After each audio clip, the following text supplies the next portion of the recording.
Guarani, ele de Amazônia, né? 3.000 anos atrás. A gente vinha, só que por que a gente alcançou essa parte, esse lado aqui, fronteira do Paraguai? Porque a gente encontrou o rio, né? Não tinha como a gente atravessar, sabe?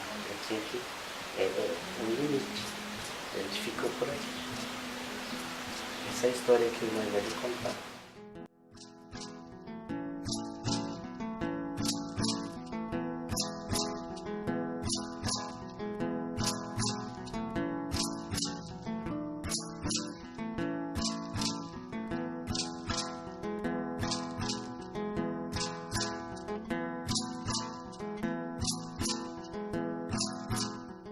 Marañón, el Burino Marañón es el paraíso, que es la tierra sin mal, hubo tierra, mal, y un sería sin mal, el un sería el sin mal, Marañón, sin mal.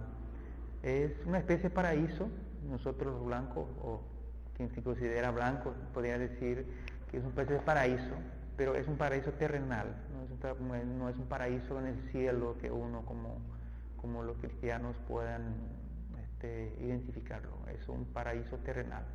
A gente acredita que o Deus, assim, nosso maior Deus, assim, que já tinha criado o mundo para cada povo. Que essa América era para ser sobre o índio. Tem a África que vocês também, tem a América, tem a Europa que são todos. Só que infelizmente descobriram a nossa América e fizeram o que fizeram hoje, sabe? Matar, assassinar, expulsar da nossa casa. A chegada do Colombo é nas Antilhas, né? E ali havia já uma população que vivia nessas ilhas, né? Tainos e alguns termos étnicos, mas é muito complexo tentar falar em termos de América, né? O meu orientador tem um texto bem bacana onde ele fala que parece assim, a Ásia ocupa um lugar no imaginário europeu da época da 1600, que é assim, os asiáticos são o passado do mundo, os europeus o presente do mundo, os homens nativos que estão colonizando o mundo todo, e os índios ocupam no imaginário europeu esse lugar como da infância no mundo. Então, se no início a Amazônia é criada como um lugar idílico, paradisíaco, que lindo, todo mundo vive em harmonia, tem abundância de comida, porque na época a Europa passava fome e na América do Sul não se passava fome. Então, é uma imagem do paraíso.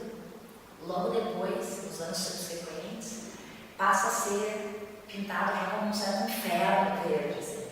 É o lugar da guerra, do canibalismo, da antropofagia, passa a ser visto como um lugar da selvageria, da falta de civilização, da falta de boas maneiras, da falta de roupa, da falta de religião. Outras metáforas de materiais que aparecem são o Anchieta usa, que os índios são como o ferro duro, o ferro, né? Então o missionário precisa ser como o ferreiro, né? Precisa martelar, né? E talvez uma das imagens, outra imagem que persiste bastante é a ideia da inconstância do indígena. O padre Vieira escreve para a Europa, para a sua organização religiosa, como ele escreve, dizendo, os índios não são convertidos, não são fiéis, que eu posso comparar com uma estátua de mármore. Eles não são assim uma vez moldados de uma certa forma religiosa, eles ficam daquele jeito. Eles são como uma estátua feita de murta. A murta é um arbusto que se faz assim, uma série de esculturas com esses jardins da França e tal. Então ele compara. Se a gente faz a escultura ficar naquele formato, no dia seguinte, no lugar onde tinha um olho, nasceu um galho novo.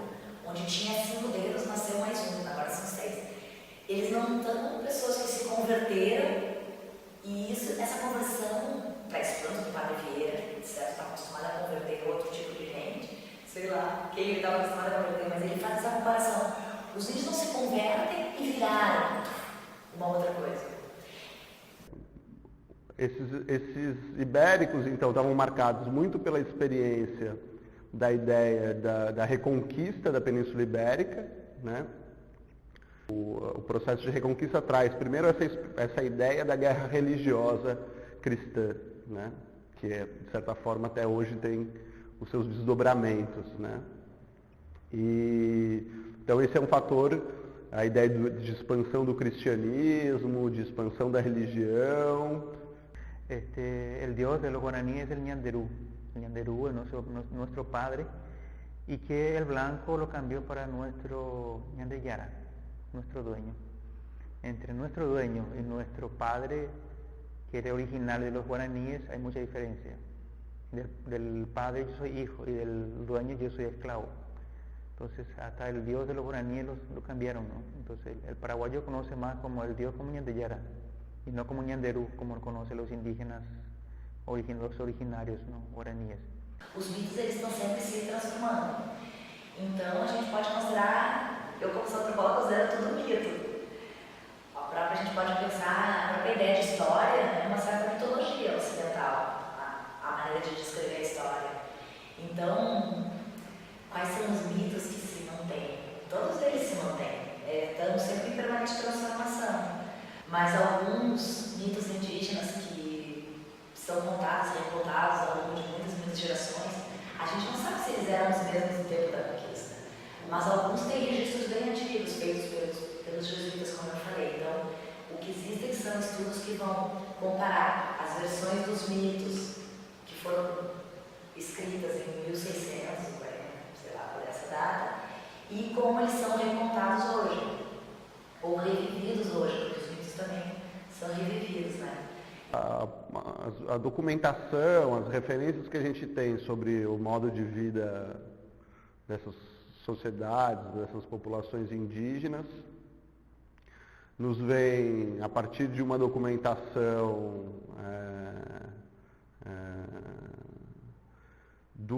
produzida pelos próprios colonizadores, né, por esses viajantes, a partir de crônicas de viagem, etc., que descrevem o modo de vida, que inclusive investigam, né, como as histórias, as narrativas tradicionais indígenas, etc., e são uma documentação que a gente utiliza, mas também existem os desenhos, formas de escrita que haviam entre algumas sociedades, né, e a própria cultura material, né, que é mais objeto da arqueologia, mas também estudado pela história, que permite reconstituir como que era o modo de vida dessas sociedades. Então, o Guarani é um povo que tem uma expressão cultural assim, bastante forte, eles mantêm uma série de peculiaridades da sua maneira de viver no mundo, que tem um grande xamanismo, eles constroem as suas casas mesmo com grande dificuldade, ainda assim eles mantêm uma casa de reza e tem um grande investimento de criar as crianças deles da forma como eles consideram corretas, né? Da forma da cultura deles, não se entregando sempre para formas de vida que têm sido impostas sobre eles, né? De trabalhar na cana-de-açúcar, por exemplo, em períodos muito longos, muitos deles procuram voltar para conseguir viver do jeito que eles consideram que é correto. Qual seria esse jeito de viver em comparação com o homem conceptualizado? Para el indígena guaraní, por ejemplo, no hay diferencia entre trabajo y arte.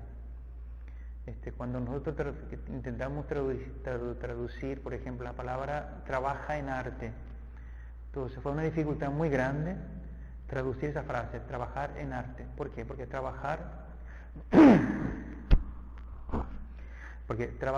se dice en Baapo y arte también es en Baapo.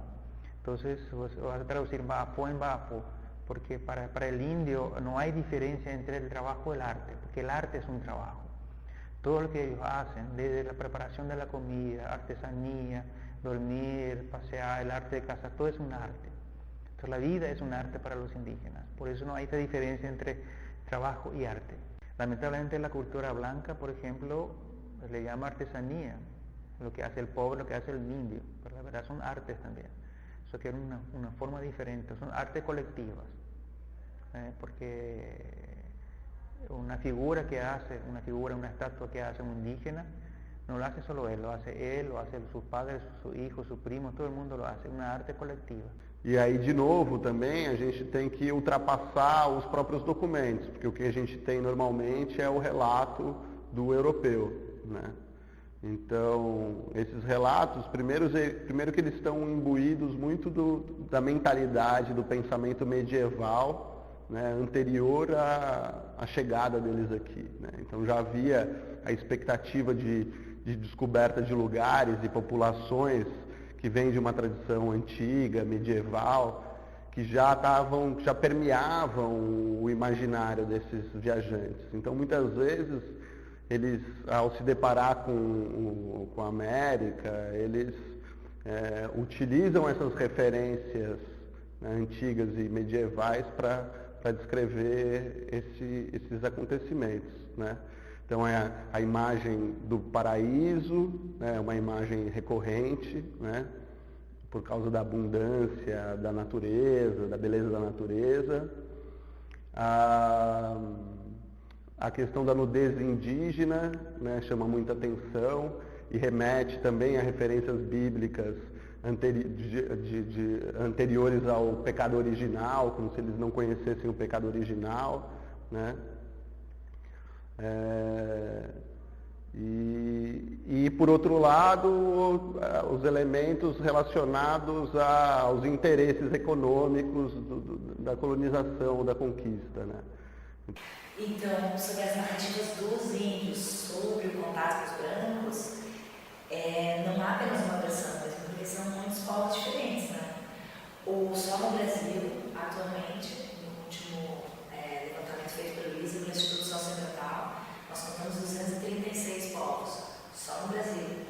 Então, com línguas diferentes, não são 236 línguas, são 182, 180 e poucas línguas.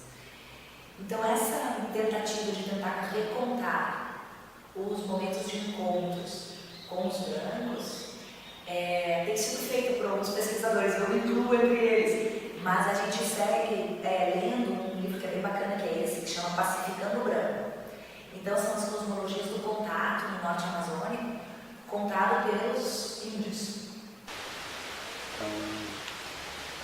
Então quem me perdeu muito nessa parte, assim, os Guarani que são bonzinhos, sabe? Quando vinha perigo, eu socorria, mas não enfrentava. Durante esos últimos 500 años nosotros llevamos escuelas para las aldeas indígenas para que ellos aprendan la vida del blanco. Yo creo que está en la hora que traigamos esas aldeas en nuestras escuelas para que nosotros aprendamos la cultura y la vida de ellos, cómo ellos se relacionan con el otro, con la naturaleza, aprender esos detalles que ellos viven tranquilamente, porque la verdad es lo siguiente, nuestro planeta Tierra ya está pidiendo socorro.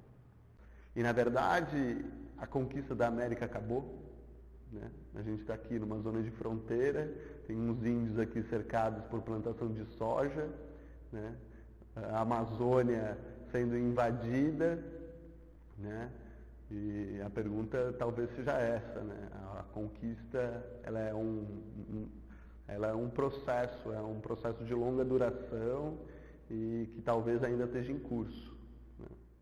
La conquista de América pues comenzó en 1492 cuando llegó aquí. En principio fue el Imperio Español y luego se crearon el portugués, el inglés, el holandés. Então eu não sei muito pouco, só mesmo que a gente vê em filmes, dessas reportagens mais básicas mesmo. Se for para definir, por exemplo, o nome de algum conquistador, eu acho que não saberia responder. Eu já sabia, o patrimônio histórico do Machu Picchu uma vez. Eu aprendi bastante coisa sobre isso quando eu fui lá. É bem interessante.